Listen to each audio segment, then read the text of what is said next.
দর্শক আসসালামু আলাইকুম।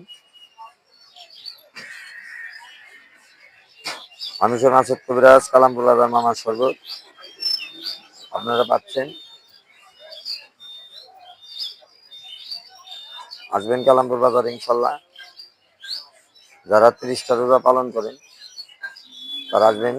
দাওয়াত রইল মামার শরবতে। সারাদিন রোজা রাখার পরে ইফতারির সময় এই দেশি বেলের শরবতটা আপনারা পাবেন একমাত্র সারা বাংলার ভিতরে একমাত্রই পাবেন মামার শরবত, কালামপুর বাজার, ধামরাই, ঢাকা। আমার লাইভটা বেশি বেশি করে শেয়ার করে দিবেন।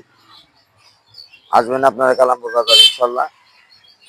ন্যাচারাল গাছগাছরা দিয়ে আমার এই শরবতটা তৈরি হয়। দেশ বিদেশের লোকজন আসে আমার এই মামার শরবতটা খেতে।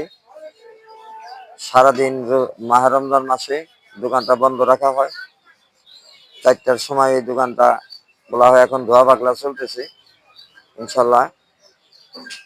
সম্পূর্ণ ন্যাচারাল গাছগাছরা দ্বারাই এই শরবতটা তৈরি হয় ইনশাল্লাহ। আপনারা আসবেন, সবাইরে দাওয়াত রইল। আর আমার এই ভিডিওটা বেশি বেশি করে লাইক এবং শেয়ার করে দিন। আমার ইউটিউব চ্যানেলের নাম বাঁচতে হলে জানতে হবে মুসাফির দওয়াখানা। আমার ইউটিউব চ্যানেলটা দেখবেন ইনশাল্লাহ। একটু সাবস্ক্রাইব করে দিবেন, একটু শেয়ার করে দিবেন। রাখি দর্শক, আসসালামু আলাইকুম।